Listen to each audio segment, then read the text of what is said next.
My bus comes at 7:30, so I have to get up every morning at 5:30. What if I hadn't missed the bus that day? What if the weather hadn't been so perfect that we decided to play outside? What if the car hadn't turned the corner and come down our street just after the first tower fell? Or what if the first tower hadn't fallen at all? That could have happened. Different people would be dead, but you might be alive. By 10:30 a.m. on September 11th, a total of 2,993 people were dead, making it one of America's greatest tragedies. Unfortunately, countless other tragedies occurred that day that are undoubtedly overlooked. For Tess D'Annunzio, September 11th is a tragedy for an entirely different reason.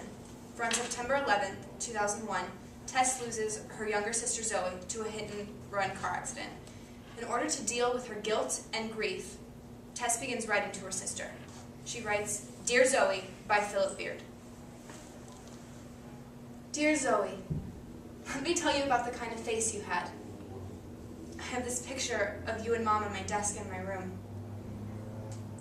You're sitting in her lap and facing her, and your eyes and mouth are both smiling at her as if there's no one else in the world. In the background, out of focus, is a railing from a boat or a dock. I can't remember which. And then dark blue water. Everyone who sees it says what a great picture it is the two of you. And they're right. But I don't think anyone notices that you can't see Mom's face. The picture is taken from the side and slightly behind, so the wind is blowing her hair in her face, and even her prominent nose is hidden. It's a picture of Mom's hair in your face. But without realizing it, everyone sees Mom's face in yours. That's the kind of face you had. The kind that reflected the world and made it beautiful. I have memories of you from before you were even born. From the time you could crawl, we called you Z. Not just because of your name, Zoe, but because that was the shape of your life, always darting from one thing to the next. We couldn't look away from you for a second. I'm supposed to be watching you. You and I put Em on her bus and wave goodbye. The weather is perfect, and we play until I can't run anymore. We decide to sit on the steps a while to rest and to talk. A car pulls over. The driver rolls down the window and says, "Did you hear? Go tell your mother to turn on the television." You don't want to come in, and you race back behind the bushes, crouching, still playing our game. Stay right there. Inside, Mom is already watching. The television shows the plane soaring in, not coming out, disappearing like magic. Repeated so many times, I think I can figure out how they do it. Towers are both smoking. The first tower falls onto the sidewalk like the Wicked Witch of the West. I say, "Mom, what's happening?" But she just stares. So I do too. Even on the tiny screen, I think I can see someone falling. And another. No, they're jumping. They're jumping from the tallest buildings in the world. Mom asks where you are. The words suddenly reach me, and I run out calling to you that you need to come in. But to you, I'm starting the game again, and you spring forward laughing, looking back at me, across the lawn, off the sidewalk, towards the corner where the bus stopped every day for Ed. The car is moving so fast, I expect to see a hand come out of the window and put a blinking red light on the car. I can see the driver as if I'm looking at him through binoculars, eyes wide at what he hears. But I don't understand, because when he hits you, there's only silence. My feet pounding through the grass make no sound.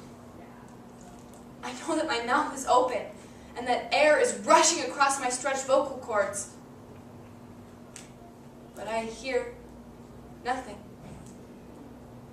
You lift into the air, and the car is passed before you land silently at my feet.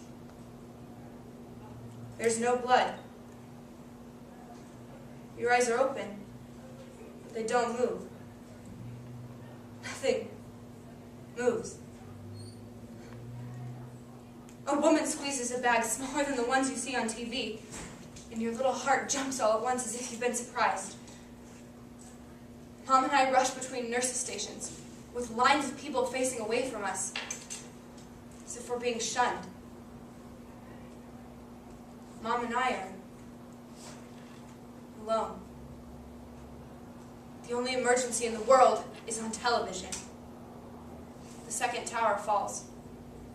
Again and again. Doctor comes to find us. No, it's too soon. It should take longer to save you. There was blood, and lots of it. But on the inside, the doctor says he did everything he could. I am supposed to be watching you. I am supposed to be watching you, and now my brain is screaming, I killed my sister. I hate you for it, Zoe. I hate you. God. Sometimes I hate you so much. And I need for that to stop. There was still a bed and a crib in your room when you died. I could smell the fresh paint as soon as I came home.